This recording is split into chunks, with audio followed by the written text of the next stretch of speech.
Најмалку 80 лица загинаа, а над 350 се повредени во силната експлозија што се случи во дипломатскиот кварт на Кабул. Во експлозијата во Авганистанскиот главен град се оштетени француската и германската амбасада. Во овој дел од градот се наоѓаат многу странски амбасади, како и председателската палата. Се стравува дека бројот на жртви ќе расте.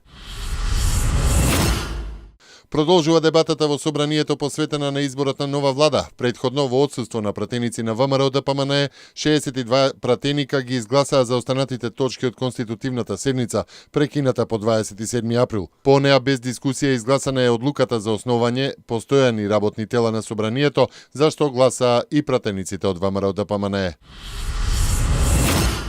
Државите од НАТО го отфрлиле предлогот на турскиот председател Реджеп Тајип Ердоган до година Турција да биде домаќин на средбата на врвот на алијансата, објави германскиот весник Велт, повикувајќи се на дипломати од НАТО. Според извори на весникот, причината било да се избегне впечатокот дека алијансата ја поддржува внатрешната политика на турската влада. Александар Вучич денеска положи заклетва во собранието на Србија и ја презеде должноста шеф на државата.